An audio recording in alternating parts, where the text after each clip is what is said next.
What's going on, y'all? It's your man, Stephen Bardo, coming at you. I'm going to do something today I haven't done. I'm going to combine the flying and line breakdown and Bardo's breakdown. I think you guys can handle it. Hope everybody's doing well. Um, it's Siberia right now in Chicago, as it should be, right? We've had a mild winter. February comes in. It's usually freezing in Chicago, so no change. So it's all good. I'm not complaining. It is what it is, right? Siberia, baby. Good to see you guys. Hope you guys had a great weekend. I had fun as usual. I have fun all the time because I love what I do, calling these college basketball games. And if not the best conference, one of the best conferences in the country, in the Big Ten. So let's get into it. Let's talk a little bit about this flying lineup breakdown. I'll give my thoughts on the game over the weekend, the 10-point win, 61-51 at Wisconsin by the Illini. That was one of the most offensively inept first halves I've seen in a long time. That was the lowest point total of a Big Ten conference game this season, combined by two teams in the first half. And yet there were still some exciting plays to kind of break down and illustrate. I really think Dane Danger, I think he needs to get the ball more. He is really gifted on the block. He can shoot these left-hand floaters from 8 to 10 feet. He can right-hand hooks, left-hand hooks. The young man is talented. And to me, if he's not getting double teamed, he needs to get the ball more. He's not selfish. He can pass out of the double team, but he looked great. Matthew Meyer, my goodness. He scores so easily. I think he was 9 of 19 from the field. He had a career high 26. Man, he scores. He gets it easy. And you know what? He's going to take some bad shots. But with a guy like that, you allow that. He and Terrence Shannon, I don't mind 2 or 3 bad shots a game because they can do some unique things that no one else on that roster can do.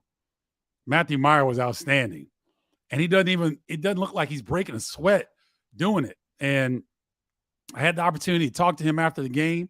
I interviewed him for Fox after the game, and he said something that was interesting. I said, "Have you been on a team like this that had so many weapons?" He said, "Yes, my Baylor team we had so many different ways we could go." He said, "But this Illinois team is similar, and that we can attack you a lot of different ways. We can get after you defensively." He also said that Brad Underwood has changed the defenses and offensive looks so many times this season that it's taken them this long to get comfortable and get into their roles. So I thought that was really interesting. I thought that was very insightful of Matthew, and I appreciate him sharing that on television with us. So Jay Neps, he scores when given the opportunity. He's not turning the ball over. Chucky Hepburn got after him a couple times, tried to make him cough it up. He was strong with the rock. He's making the simple play. He's getting the thing I like about him. I believe he did it 3 times in the Wisconsin game. He gets the ball late in the shot clock, and you'll see a lot of players try to emulate NBA guys. Jay Neps is old school, where he catches the ball, he tries to find a way to get downhill. He's putting pressure on the defense. Now, he'll shoot a quick 3 if he has to with the shot clock running down, but a lot of times he'll get it with maybe under 5 seconds, and he's able to somehow get his defender off balance or straight line drive to the bucket, and he's a really good finisher. We all know that he was a prolific scorer in high school, and he's brought that to this level. He's really playing well. You guys have heard me say this before. These freshmen in the Big Ten are an outstanding group of freshmen. Jaden Epps, Illinois. Connor Essegian, who did not have a good game because he was trying to guard Matthew Meyer, and I think it got into his legs a little bit. He did not shoot the ball well, but he's been really good. Braden Smith, Fletcher Lawyer of Purdue, really good. Jalen Hood-Schifino is a Big Ten Player of the Week. He's starting to become a superstar. Malik Renew had a big game against Ohio State. 15 points, 8 rebounds. He's coming. Jett Howard has been one of the best freshman in the league. Bryce Sensenbaugh at Ohio State has probably been the best freshman in the Big Ten. Derek Simpson at Rutgers is playing extremely well. I'm not missing anybody. I like Farrell Payne at Minnesota. I like his size. I like his athleticism. There's just a bunch of freshmen that have really had an impact, a positive impact on this year. And it's Jackson Kohler at Michigan State is starting to come on as well. So let's get into this scouting report on Nebraska. The Huskers are a team that have been decimated with injuries to key personnel. Jawan Gary is out with I think he has a torn labrum. It's a very painful injury. He went out a couple weeks ago, or maybe 3 weeks ago, and then Emmanuel Bandumel went out with a knee injury. I think he had a torn ACL. That was a week or week and a half ago. So those are really two guys that were very versatile. They did a lot of things on both ends of the floor. They could kind of go get their own shot. They could go against bigger opponents. So they gave Nebraska a lot of versatility on both ends of the floor. They're gone due to injury for the season. And so the Huskers are reeling a little bit. They've lost 6 of their last 8. Their last win was against Ohio State at Pinnacle Bank Arena at home. So they're reeling a little bit. And they're having to plug in guys who would be support players. And now they have to kind of step up and score. And, to try to do that in the middle of the Big Ten conference slate is more than a notion. Derek Walker Jr., I love the guy. I think he's a 6-year senior, but he scores on angles. He's an excellent passer. He can handle the basketball, high basketball IQ, and the brother's got a trucking company. He's in college with a trucking company. So these young players, in this day and age, I really appreciate their entrepreneurial spirit. And it tells you a lot about that young man that he's able to start an enterprise like that while finishing up his degree work at Nebraska and being one of the top players in the conference, in my opinion. He's been excellent. Sam Griesel has been really good. He's been bothered by a hip flexor injury off and on this season, but he's been really good. I didn't know if his game would transfer from North Dakota State to the Big Ten. Yes, it has. He's done very well. And Keisei Tominaga is a three-point shooting specialist. He didn't shoot the ball really well in their last game against Maryland, but he can catch fire if you're not staying at home on him. So those are the key personnel that will have to really have monster games if they want to upset or have a chance to upset the Illini in State Farm Center tomorrow.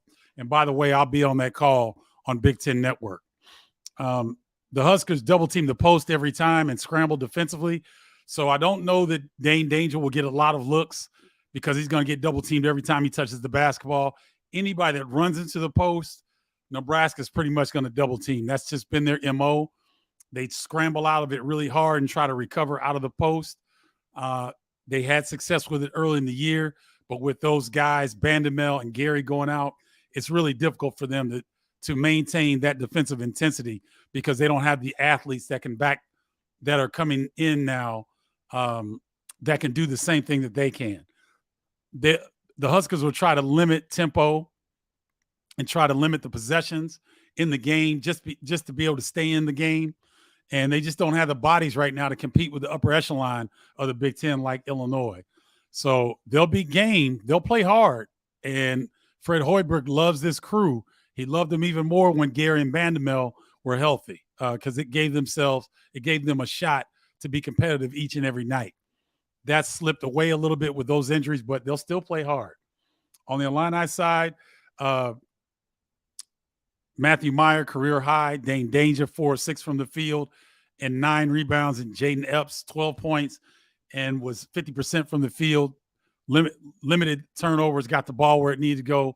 They were outstanding. And RJ Melendez, man, he put Carter Gilmore and Connery Segan on a poster in a key stretch in the second half.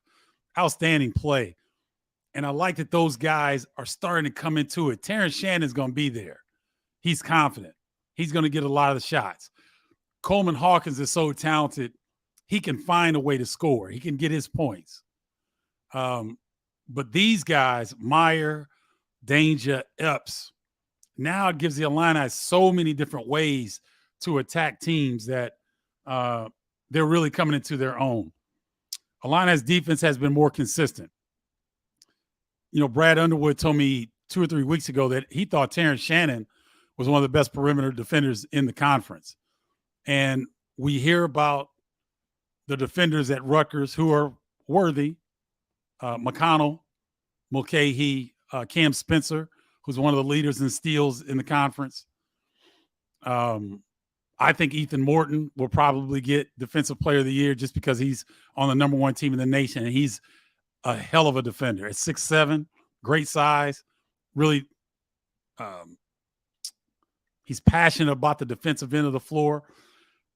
But Shannon was really good on Chucky Hepburn. Chucky Hepburn's been struggling a little bit. It was a 1-year anniversary last week of his good friend being shot and killed in Omaha, Nebraska. So he was going through a funk as expected. Anybody that would be in that scenario would feel the same way. But Shannon made life very difficult on Chucky Hepburn, and his defense has matched his offensive output, and he's going to have to do the same against Sam Griesel.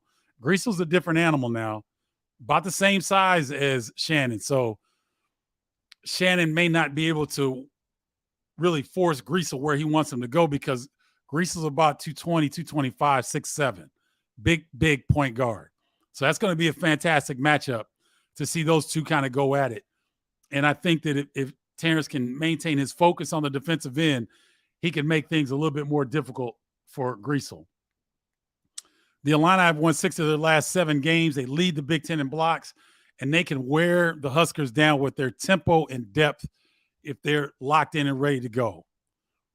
If the Illini just don't come out flat and they respect this opponent in the Nebraska Huskers, I think they can get the tempo to where they like it. I think they can really dominate on the offensive glass, and I think that their depth can kind of wear down Nebraska for a best-case scenario for the Illini. On the other side, for the Huskers, they have to shoot lights out and hope that Derek Walker Jr. and Sam Griesel have career nights. If those two can, really get up in the mid to high 20s, maybe 30s, that gives them a chance because that means that the Illini defense is breaking down a little bit. They're having success maybe in some half-court looks. Maybe the Illini have some live ball turnovers that allow them to get out on the fast break and get some easy looks before the Illini defense gets set up. And maybe Tominaga gets hot from 3. But if that does not happen, if the Huskers don't have a career game from one of those guys, it's going to be very difficult for them to have success on the road in State Farm Center tomorrow. So those are my thoughts on the Flying Illini breakdown. Let me get this here. Hey, you can get Flying Illini tumbler.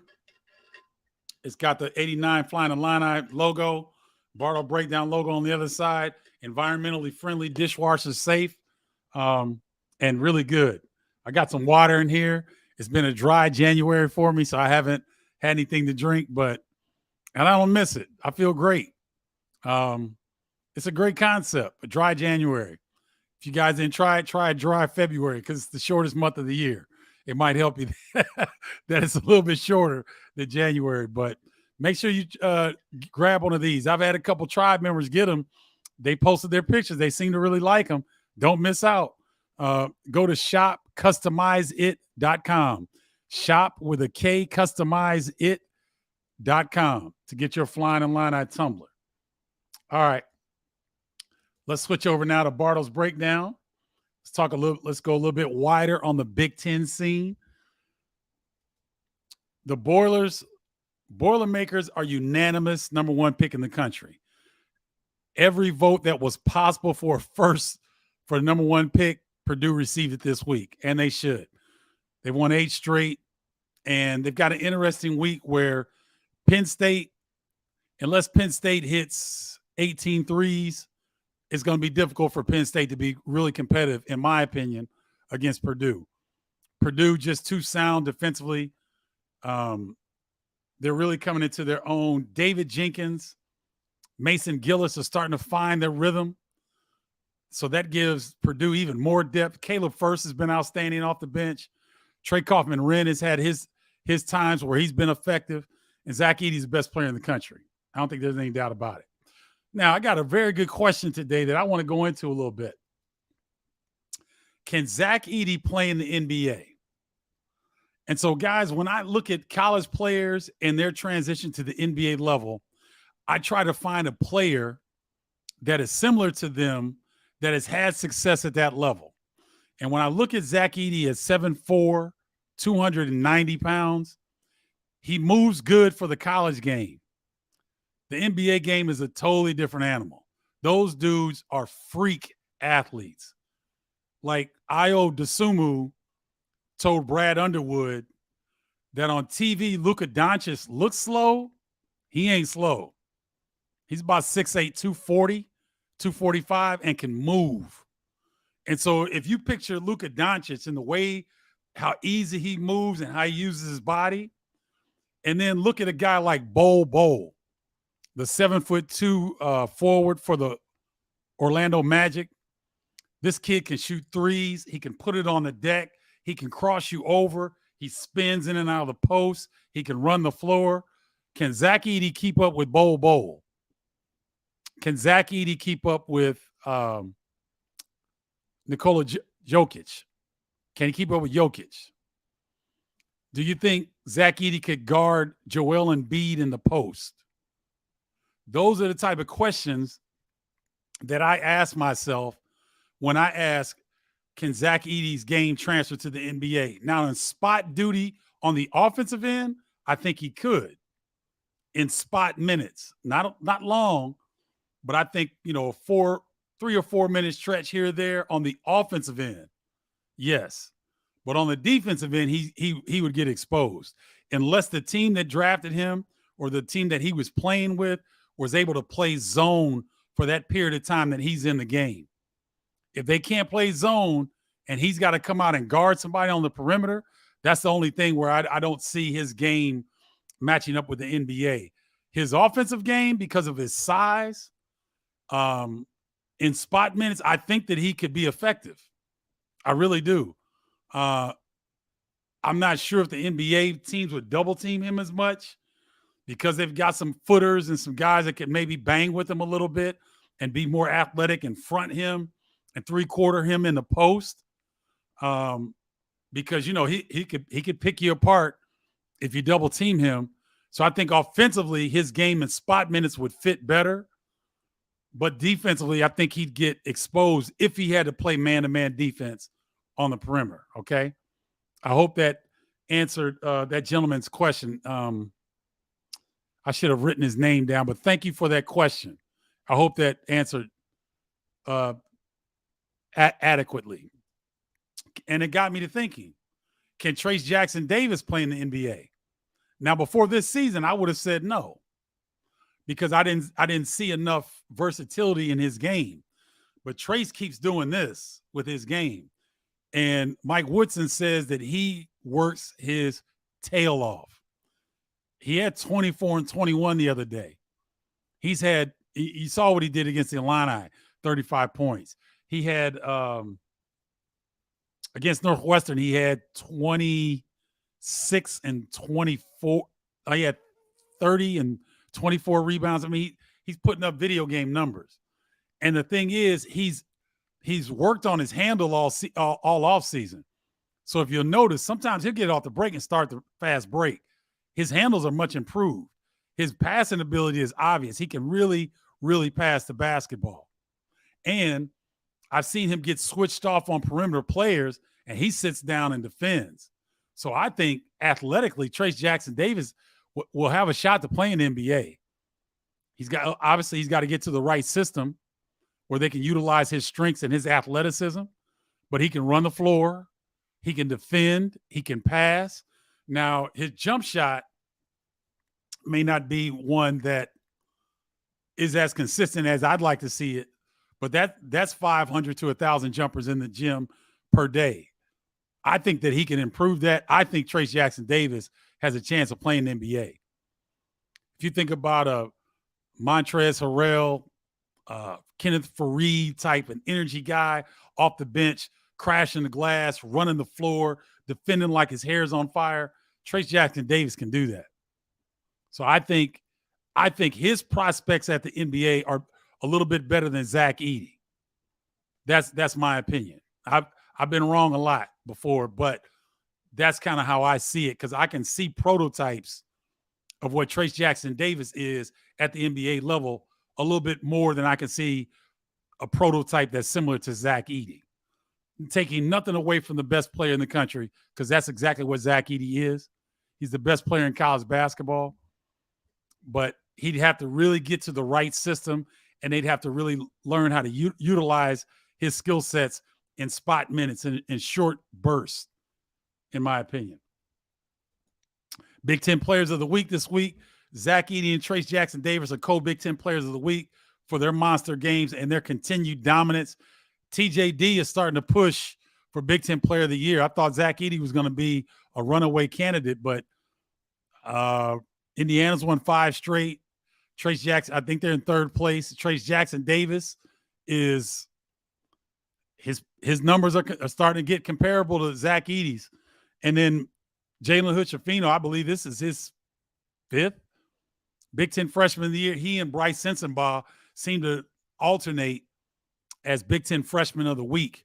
He had another outstanding week. I believe he averaged 15 points per game in Indiana's wins.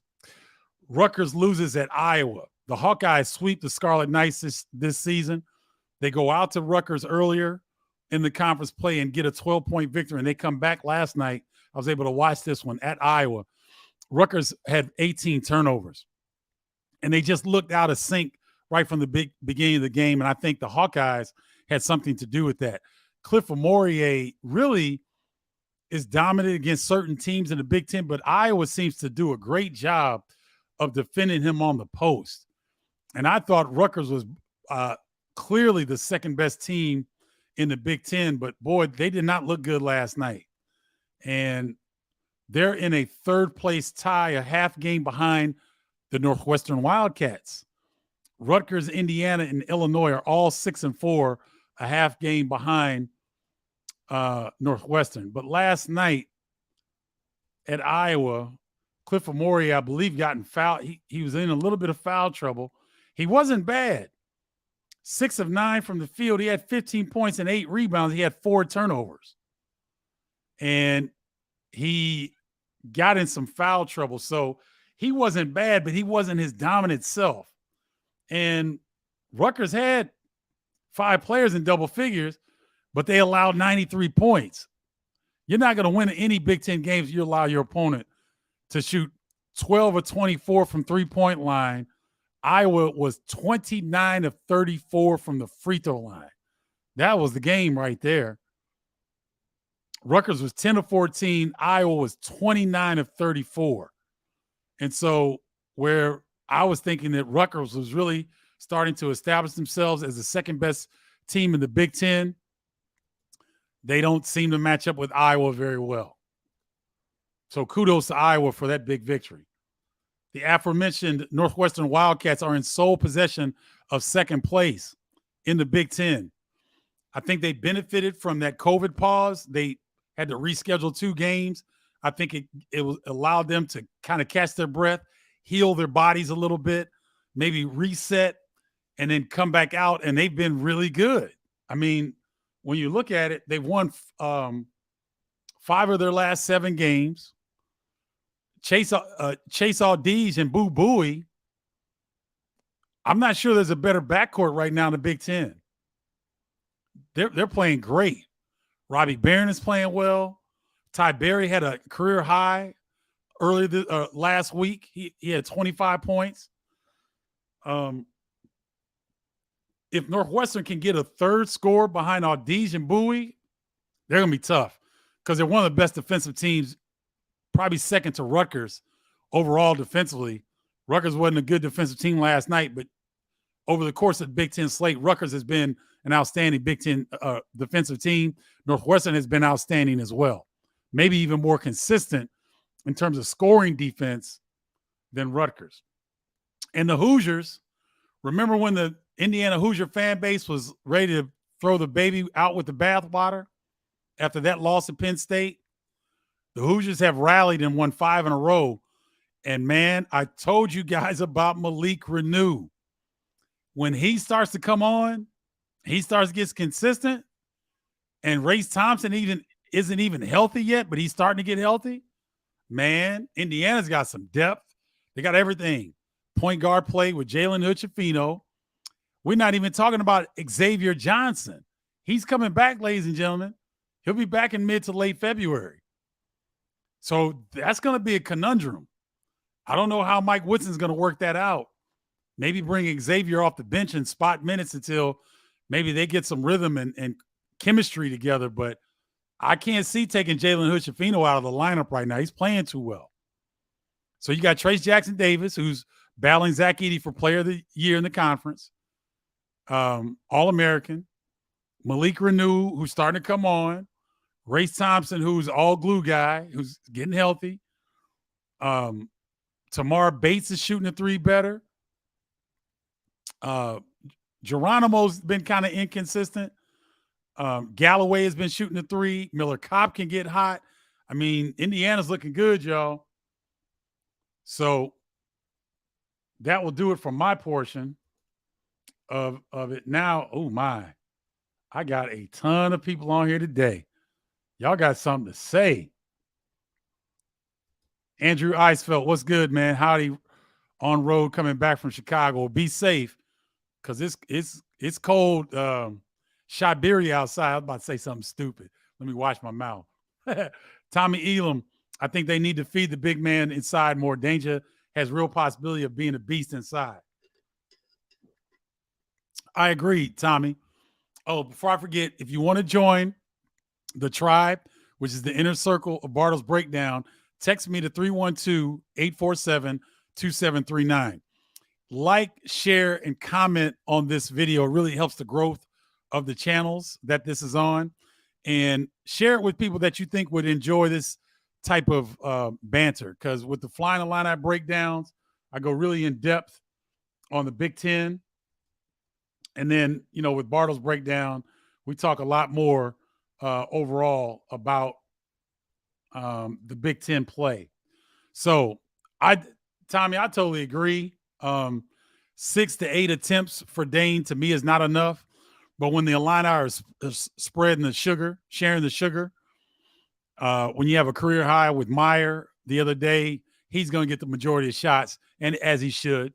And Epps played well, was in double figures, and Melendez is getting his confidence up.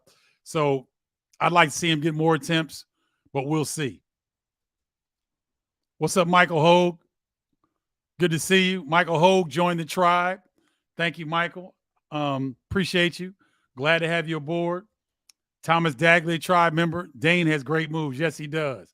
The dancing bear. And you know what? You know when he does something good, because Dane runs back and he holds his hands, he holds his fist to his chest, and he kind of trots back. I'm like, this big fella got some style about him. I like Dane. He's got some style. He's got some flair. You notice, like, my son has dreads like him, and that stuff is intricate.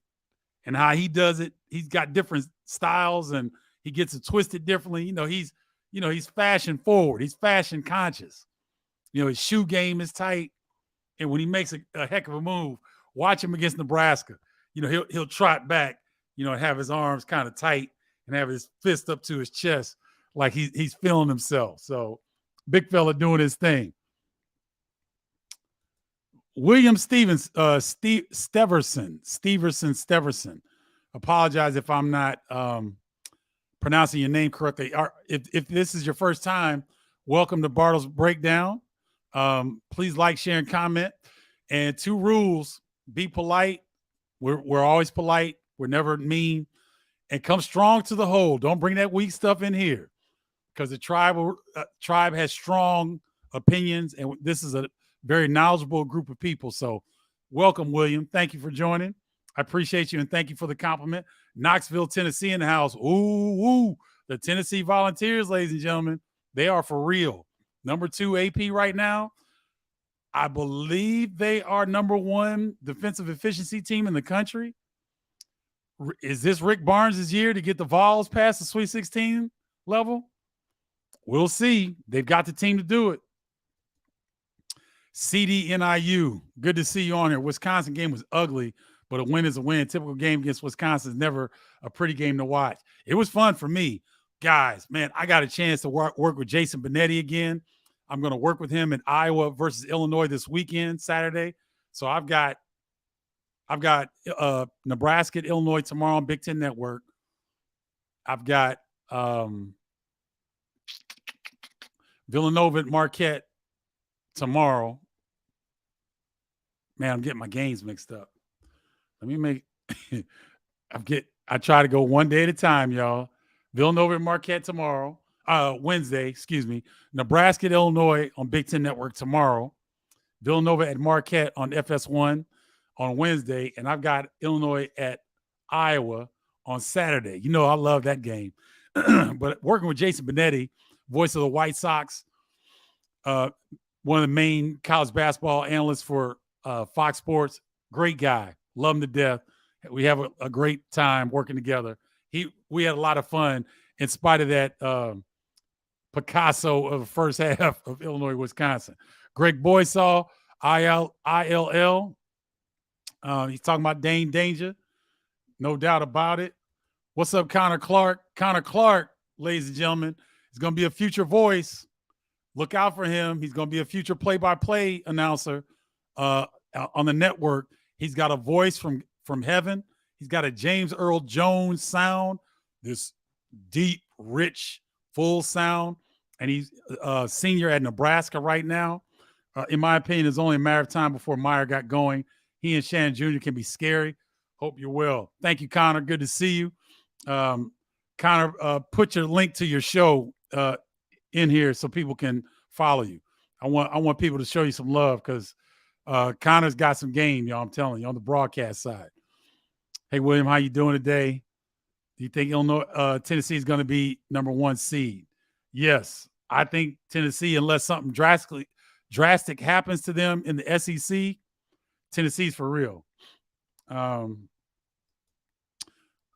to go to Kohl Center for the first time. Great atmosphere and great Illini win. Jamie McDowell. Yeah, the Kohl Center is a really cool place. And can you believe it's been open for 25 years?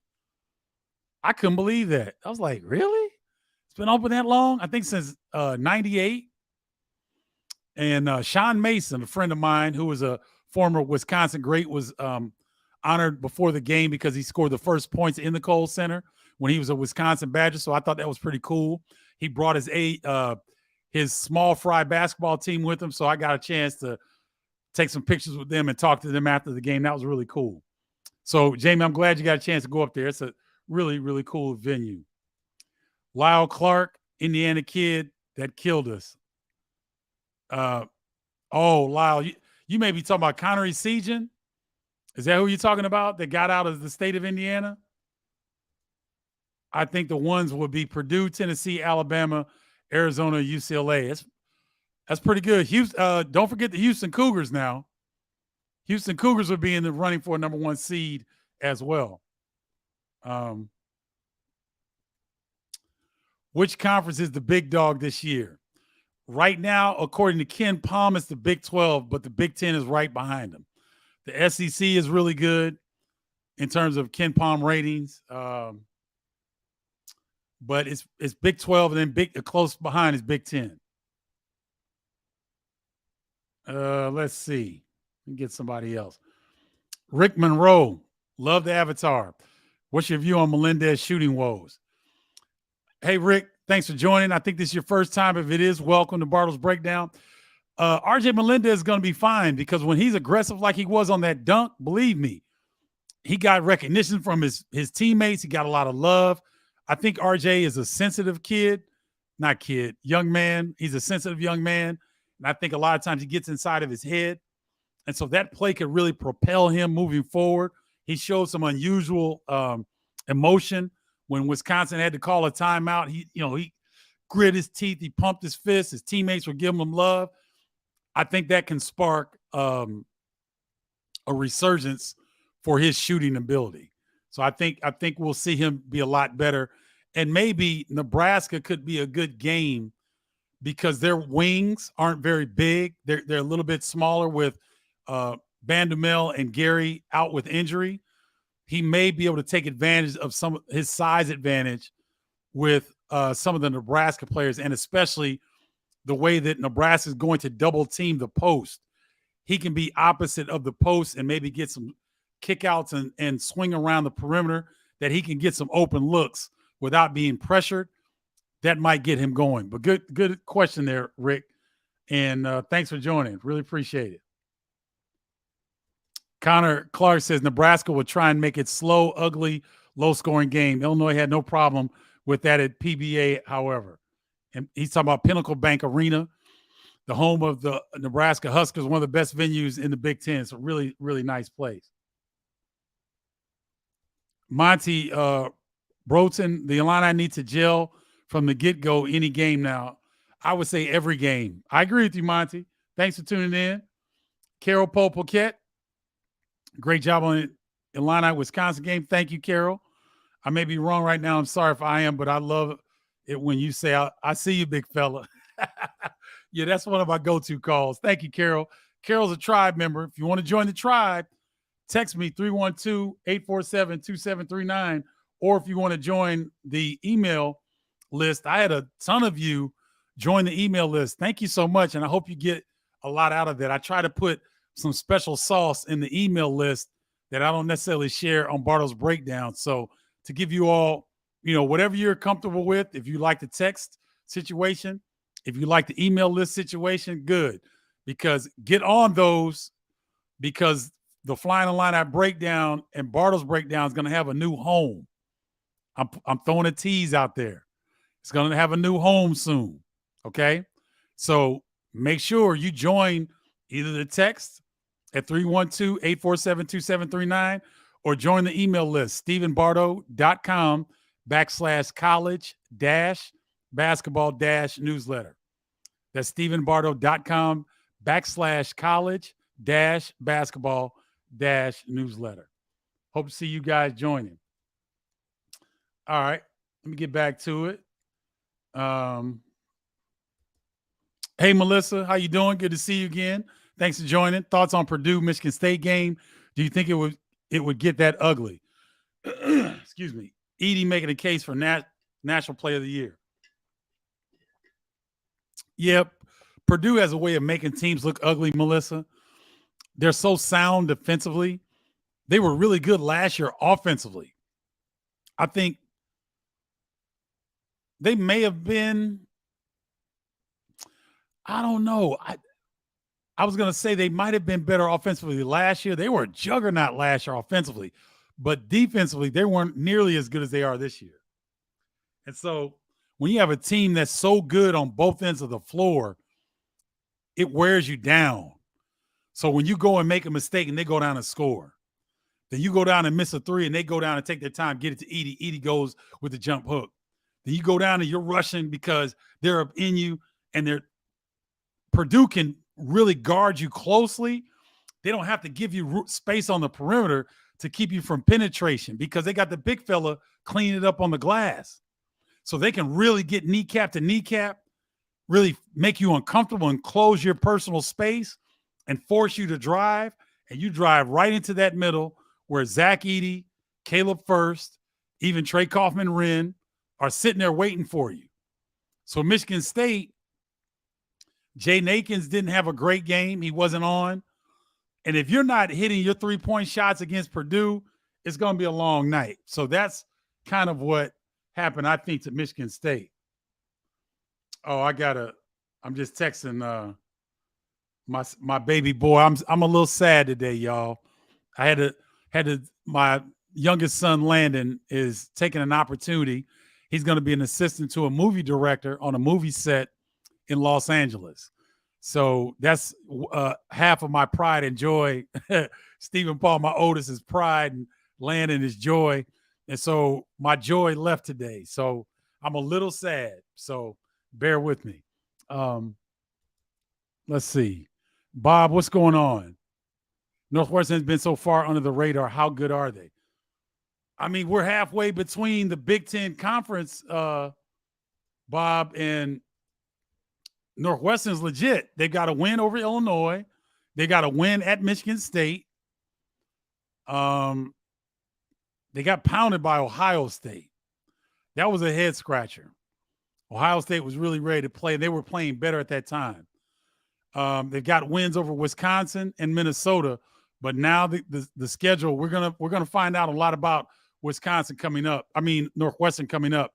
They got to go to Iowa tomorrow. They play Michigan later on. I believe that's Thursday, and they got to go to Wisconsin on Sunday. Then they got to go to Ohio State. They got Purdue at home. They got Indiana at home. They got Iowa at home. Then they got to go to Illinois, at Maryland. They got Penn State at home, and they end the season at Rutgers. I got that game. So we'll find out really quickly. I think they're for real. Sole possession of second place, but we're going to find out really quickly if Northwestern can sustain this momentum that they have right now, being in sole possession of second place in the Big Ten Conference. One of the reasons being everyone else has played at least 10 games, and they've only played 9. So they're going to catch up this week. So it'll be interesting to see how they go. But, Bob, great question. They're putting it together. Hoop Baller Scoop, what's good? What's going on into Indiana, man? They're such a different team. You know what? You tip your hat to Mike Woodson, because after that Penn State game, they were dejected. I saw Xavier Johnson in the hallway afterwards. I put my arm around Miller Kopp. These guys were dejected. But when they were at shoot-around at the Illinois game, I was like, man, these dudes look upbeat. And they look confident. And you saw what they did against Illinois. Now, Illinois was coming off a brutal stretch. They were tired. They were worn down. But Indiana, there's no excuse in that Indiana win at Illinois. That's one of the better, more impressive wins of the season. And then they've carried it on. So Indiana's for real. You congratulate them for the way that they've been able to turn around their season. And they were the preseason conference favorites. So it's not like they weren't capable. They're just starting to put it together.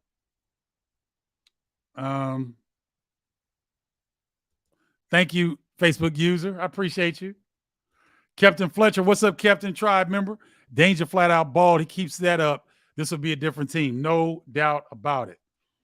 RJ needs to take it to the hoop more. He did this a lot last year. Yes. But this year, shooting more threes. My opinion, he is more of a slasher, taking it hard than a three-point shooter.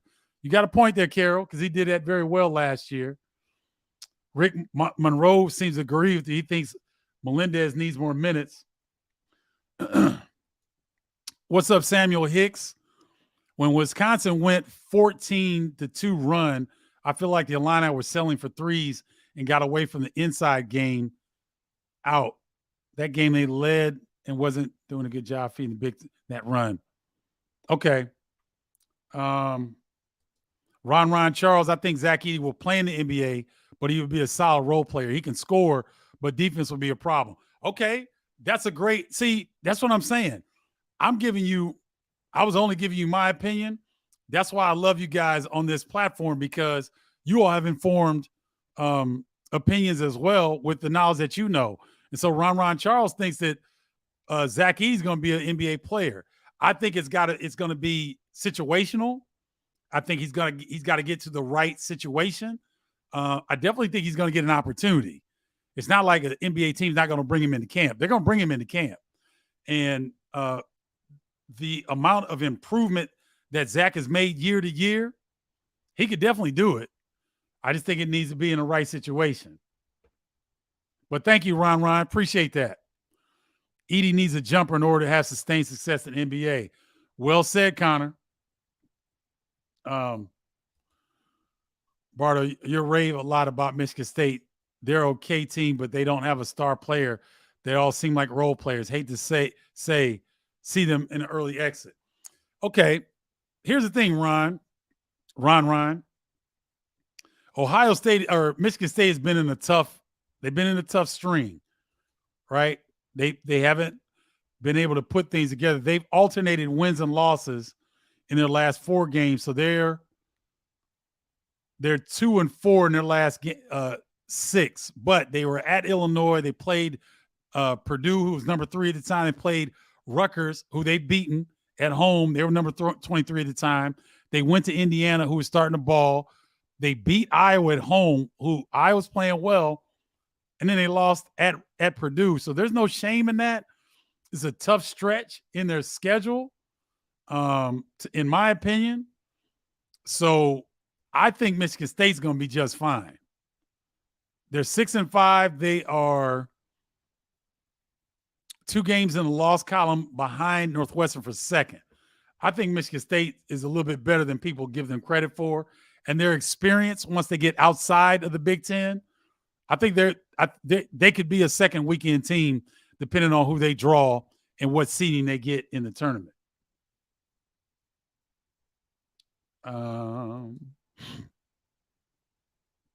Okay, you guys seem to think Edey will be on a roster. That's good. So maybe be on a team practicing for 2 to 3 years. Hey, you know what? Mr. Jackson can make someone's roster. Yep. So they think Trace Jackson Davis can. Let's see. Thomas Dagley, what outside game does TDG have? Outside shot? No. Well, Thomas, to me, that's the easiest thing to improve, believe it or not. Because when you're not going to college classes and you got time to really work on your game, Mike Woodson, who was in the NBA for over 30 years, said that the young man has an NBA work ethic. He thinks Trace Jackson Davis can play in the NBA. I'm not going to go against Mike Woodson. I think that he can play up there. Jack Howard, how you doing? Good to see you. What does Illinois need to do differently to be competitive against Indiana next time? Be ready to play, not be on the end of a 19-day brutal stretch. They just, sometimes that happens.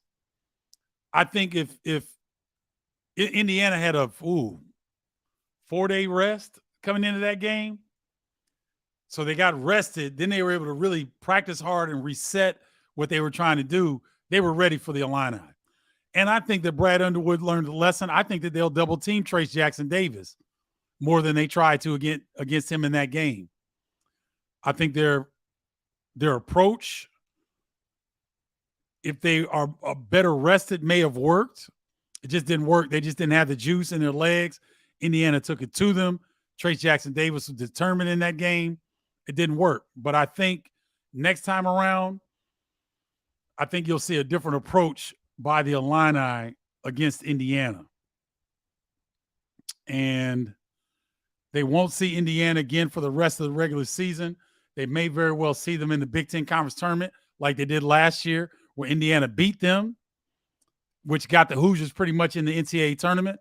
So if they do match up again, I think you may see a different approach by the Illini, in particular how they guard Trace Jackson Davis. Illini legend of the night. What is Tony Weisinger up to? Tony Weisinger is the head coach at Illinois Central College in Peoria. I believe they're a Division II junior community college level. He's been the head coach there, 12 years, 13 years at least. I think he was the assistant before that, and he's been the head coach for 13 seasons, does a fantastic job. And Tony is a man of faith, and he really prides himself on trying to help develop young men and get them to the next stage in life. So outstanding gentleman. Tony was my roommate on the road when I was a freshman. He taught me a lot. Love the guy. And so he's doing quite well. Thank you for that. Thank you for that. Thank you for that question and bringing up the Illini legends every show. I appreciate you. Matthew May, I think you set a record for most play-by-play partners in a season. Is that difficult, or do you have chemistry with most of them? Great question, Matthew. I do have chemistry with, obviously, Kevin Kugler, Brandon Gaudin, Lisa Byington, I've worked with Jason Benetti in years past. Um, Jeff Levering, I've worked with over the years. Corey Provis, I've worked with a lot over the years. I've worked with Wayne Randazzo, Jason Horowitz, Tim Brando. I haven't worked with Tim in a couple of years, but I've worked with Tim on a I've worked with Tim probably 4 or 5 times. I've worked with Gus Johnson a few times, and haven't worked with Spiro Ditas. I'd love to work with Spiro Ditas. He's a great listen. I really enjoy listening to him. I'd love to work with him at some point. And I can't think. And I love working with Jason Benetti. Love it. He's fun. He's knowledgeable, and he's a very perceptive guy. And I think that's what makes him so good as a White Sox voice of the White Sox. I mean, anybody that can go toe to toe with Bill Walton is really good at what he does. Great question, Matthew. Thank you. Janetta Johnson, what's with Michigan's team? I just wonder, can they get on a little run, maybe 5 wins in a row? What is Michigan lacking, Mr. Bardo? Janetta, good question. Michigan has been hit by the injury bug. When they lost Jalen Llewellyn, they lost a very sure-handed, older point guard with size. He gave them a lot of versatility. And so Doug McDaniel has done a pretty good job of filling in as a freshman. He's diminutive and undersized. So sometimes I think he gets taken advantage of from a size standpoint, but the kid's got heart. Michigan they've only won 2 of their last 7 games. So they've hit a bit of a rut. But think about it. They've gone to Michigan State. They've gone to Iowa, which are 2 losses. They beat the second-place Northwestern team at home. They go on the road, lose at Maryland. Maryland's a tough place to play. They win at home against Minnesota. They lose against Purdue by 5, which is nothing terrible. And then they go to Penn State and get their doors beat off of them. So that's not a great loss. But Jet Howard has had to overcome a severe ankle injury. And they're really, really young. Kobe Buffkin is still, kind of in a new role as a starter. Joey Baker's a transfer, but he's kind of a streaky shooter. Hunter Dickinson has been pretty consistent, but he's going to see double, sometimes triple teams almost every night. Terrace Reed Jr., I like a lot.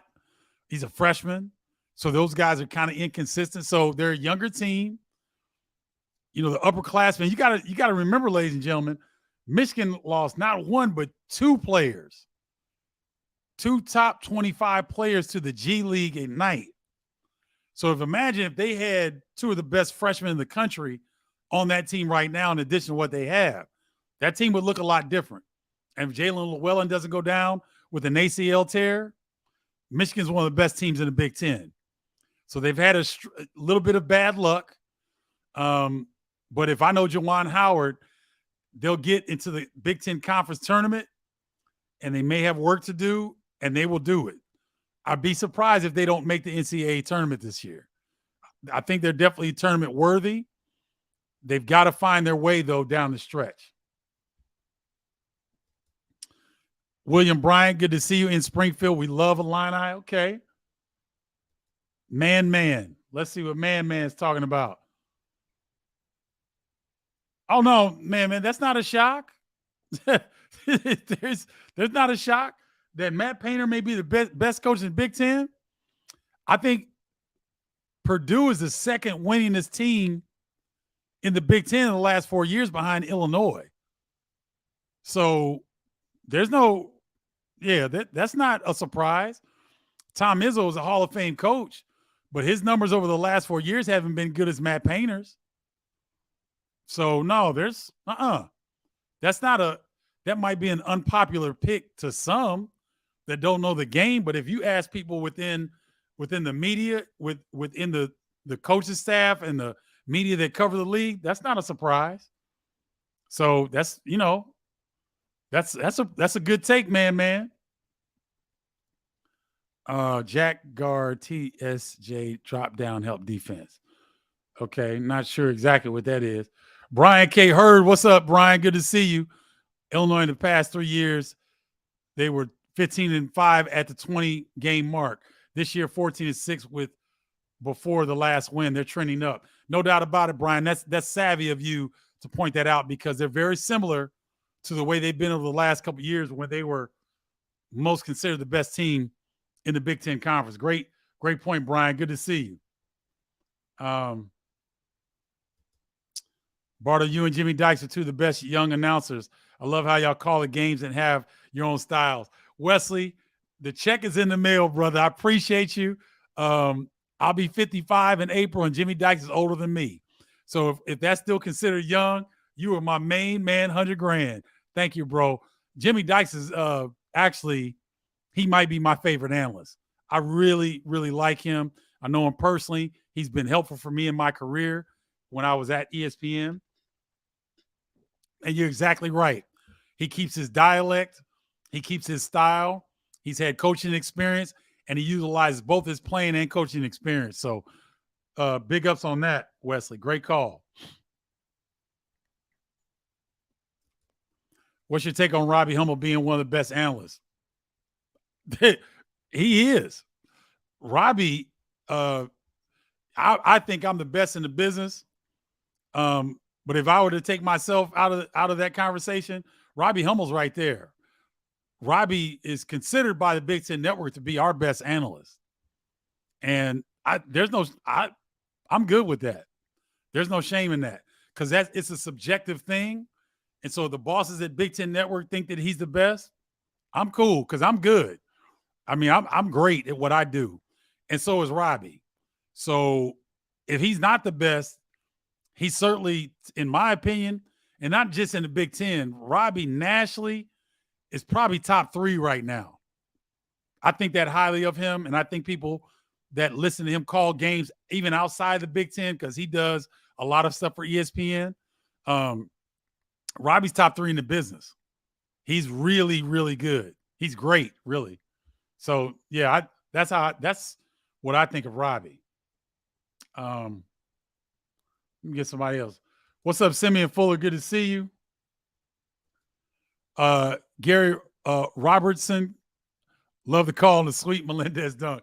Yeah, I got excited about that one, Gary. That was, man, that was sweet. And he needed it. And it was a key portion of the game, so it was easy to get hyped on it. So I was loving it.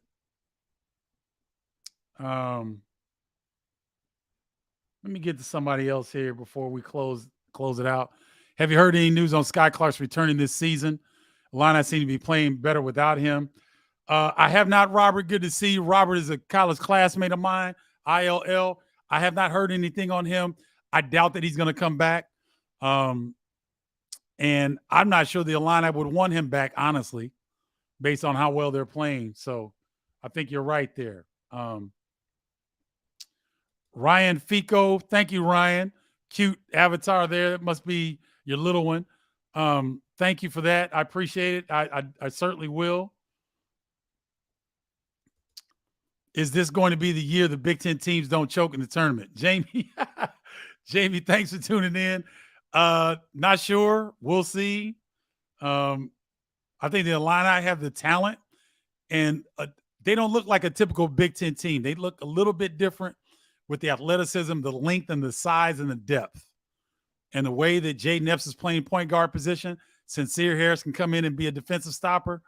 Ty Rogers can come in and be the jack of all trades, the glue guy. The Illini, Purdue, Michigan State, and Rutgers, in my opinion, I think can have a chance to get to the second weekend depending on who they draw. Lyle Clark, good point. Coaches should be applauded. No doubt about it. What's the biggest thing the Illini needs to look for when they play Iowa this Saturday? I'll come back with a Flying Illini breakdown for that game in specifically probably for Friday. So look for that on Friday, okay? What's up, Ken? You hear coaches say we had a good practice. I had a bad one. What constitutes a good or bad practice? Ken, where the guys are locked into what they're doing. Sometimes guys' minds are gone, their girlfriends or boyfriends, whatever their tendencies are. Sometimes romantic relationships can affect the way players respond in practice. Sometimes a classroom situation, a bad grade, an interaction with a professor, whether positive or negative, can have an effect on players. Some infighting. There might be infighting with players on the team. There might be some bad blood between a couple players on the team.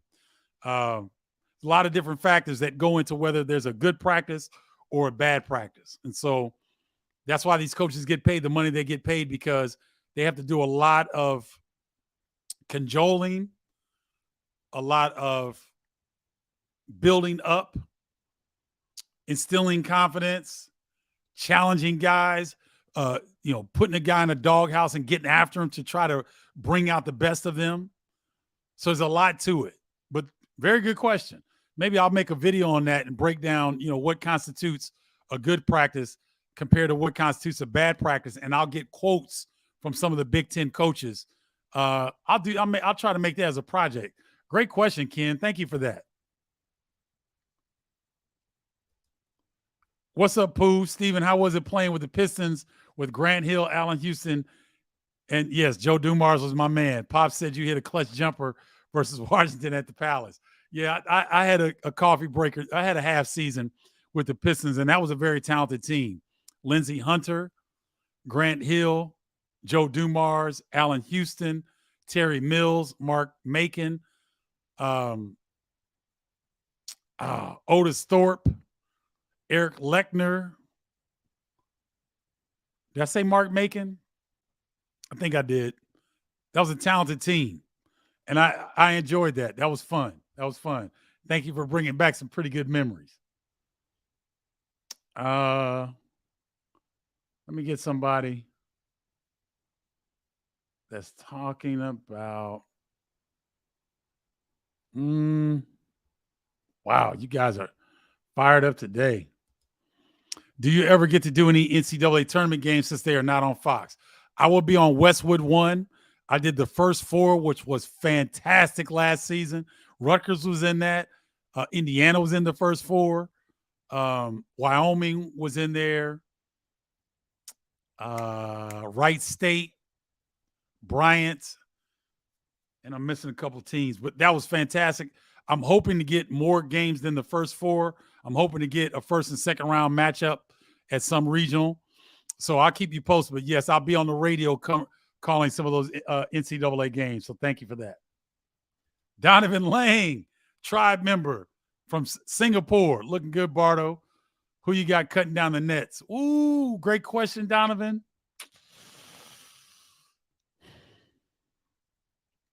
Right now, if I had to choose, might be UCLA. Could be Houston. I'm scared about Tennessee because I'm just going to be honest. Rick Barnes hasn't had a great track record in the NCAA tournament. But Tennessee is rough and rugged. They definitely have the makings of a national championship team.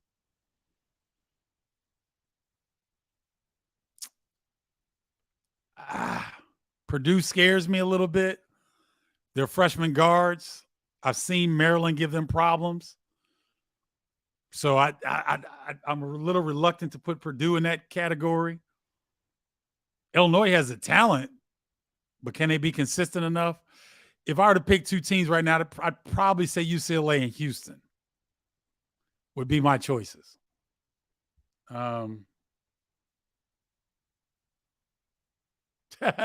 You're right, Michael Hogue. Hogg. Mike, I hope I'm not pronouncing your name right. Michael Hogg. Thank you, man. You've been great since you joined. He's been very, very active. Where did Mark Macon not have as a great NBA? He was a lead at Temple. Yeah, Mark just that's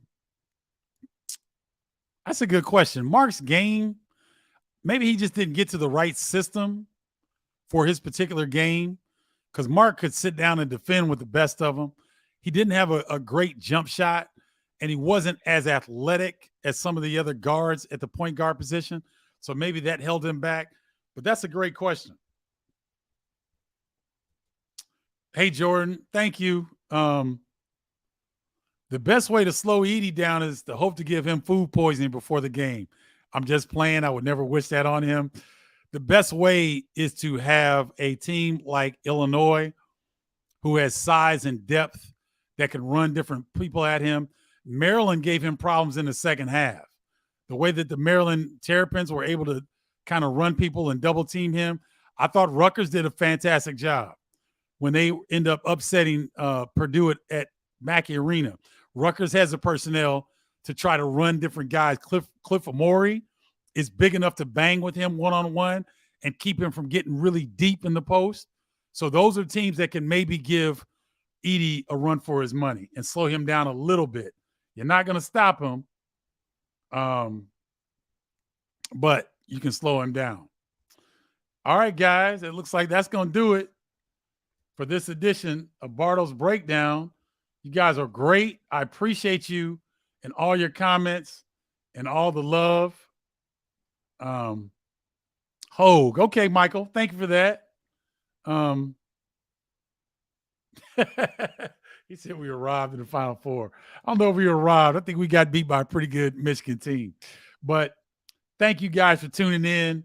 Once again, if you want to join the text group, that the tribe, 312-847-2739, or if you want to join the email list, stephenbardo.com/college-basketball-newsletter.